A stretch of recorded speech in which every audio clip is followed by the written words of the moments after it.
आज बात करते हैं एक ऐसे इंसान की जिन्होंने सिर्फ इतिहास पढ़ा नहीं बल्कि इतिहास बनाया। एक ऐसा नाम जिसने करोड़ों लोगों की किस्मत को हमेशा हमेशा के लिए बदल दिया। डॉक्टर भीमराव रामजी अंबेडकर।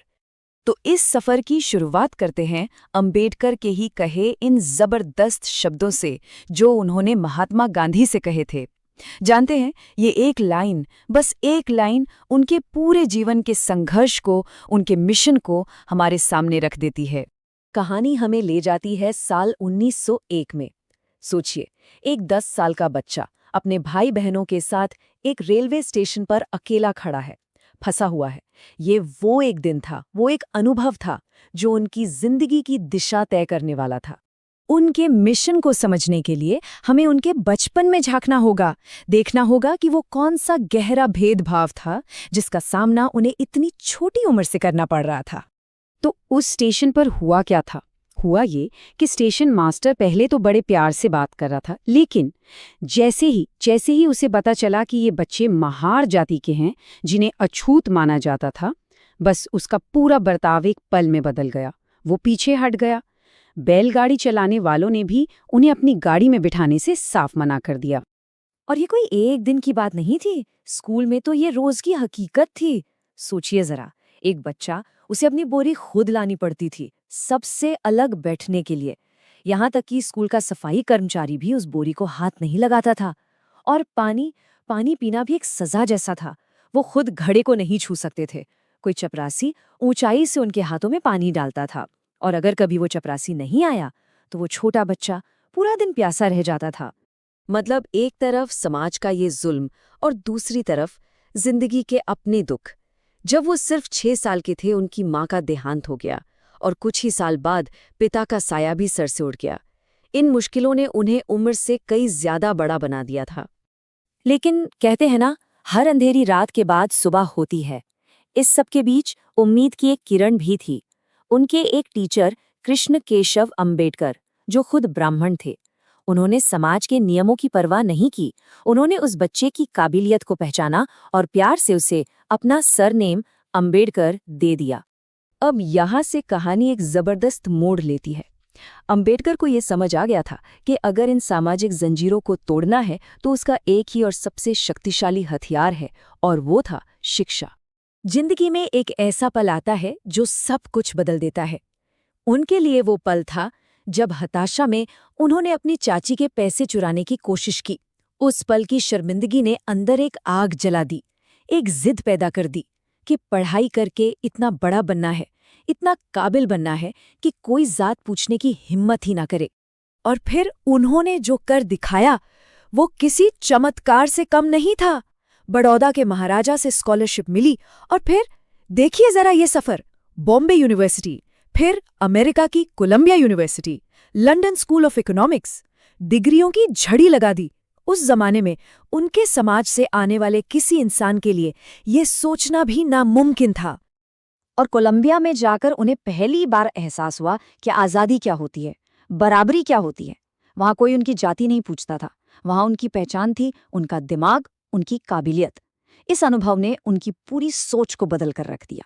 तो इतनी पढ़ाई लिखाई के बाद अब वो भारत वापस लौटे एक नए मिशन के साथ, उन लोगों की आवाज बनने जिनकी आवाज सदियों से छीन ली गई थी। लेकिन भारत लौटते ही कड़वी सच्चाई ने फिर से मुंह चिढ़ाया।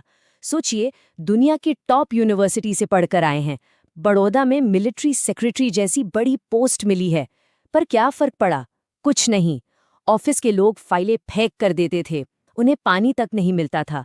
और तो और, एक पारसी होटल से उन्हें सिर्फ उनकी जाति की वजह से निकाल बाहर किया गया। इस अपमान ने उनके अंदर की आग को और भड़का दिया। उन्होंने तय किया कि अब चुप नहीं रहना है, और यहीं से शुरुआत हुई मूक नायक की, जिसका मतलब था गूंगों का नेता। एक ऐसा अखबार जो उन बेजुबानों का मंच बन गया। अब यहाँ पर उनका और महात्मा गांधी का एक बहुत बड़ा वैचारिक मतभेद सामने आता है। अंबेडकर चाहते थे कि दलितों को पृथक निर्वाचक मंडल मिले, मतलब दलित नेता को सिर्फ दलित ही वोट देकर चुने, ताकि उनकी आवाज सही मायने में संसद तक पहुंचे। लेकिन गांधी जी को लगा कि इससे हिंदू समाज हमेशा के लिए बट जाएगा, और इसके विरोध में वो आमरण अनशन पर बैठ गए। आखिर में 1932 में पूना पैक्ट साइन हुआ। और अब हम आते हैं उनके जीवन के सबसे बड़े, सबसे ऐतिहासिक काम पर। वो काम जिसने सिर्फ उनकी नहीं बल्कि पूरे भारत की नियति लिख दी। जब आज़ाद भारत का संविधान लिखने की बारी आई तो इसकी सबसे बड़ी जिम्मेदारी डॉक्टर अंबेडकर को दी गई। उन्हें ड्राफ्टिंग कमेटी का चेयरमैन बनाया गया। और ये काम कितना बड़ा था, इसका अंदाज़ा इस बात से लगाइए कि भारत का संविधान लिखने के लिए करीब 60 देशों के संविधानों को पढ़ा गया, परखा गया। उनकी लीडरशिप में कमेटी ने दिन रात एक कर दिया और नतीजा, दुनिया का सबसे लंबा, सबसे डिटेल्ड लिखा हुआ संविधान सिर्फ 2 साल 11 महीने में बनकर तैयार हो गया। अब इस समय को जरा पर्सपेक्टिव में रखते हैं। भारत को अपना संविधान बनाने में 3 साल से भी कम लगे, वहीं हमारे साथी आज़ाद हुए पाकिस्तान को यही काम करने में 9 साल लग गए। ये दिखाता है कि अंबेडकर और उनकी टीम का विजन कितना साफ और काम कितना तेज था। और उस संविधान में उन्होंने उन सारी नाइंसाफियों पर कानूनी हथौड़ा चलाया जिनसे वो खुद जिंदगी भर जूझे थे। आर्टिकल 17 के जरिए छुआछूत को हमेशा के लिए गैर कानूनी बना दिया, हर नागरिक को मौलिक अधिकार दिए, समाज के सबसे पिछड़े तबकों के लिए शिक्षा और नौकरियों में आरक्षण का प्रावधान किया और महिलाओं को भी बराबरी का हक दिलवाया। तो आखिर में वो अपने पीछे क्या विरासत छोड़ गए, चलिए देखते हैं। अपनी जिंदगी के आखिरी पड़ाव में उन्होंने अपनी एक पुरानी कसम पूरी की। 1956 में उन्होंने अपने लाखों समर्थकों के साथ हिंदू धर्म की जाति व्यवस्था के खिलाफ एक शांतिपूर्ण विद्रोह करते हुए बौद्ध धर्म अपना लिया। तो कुल मिला के कहानी क्या है?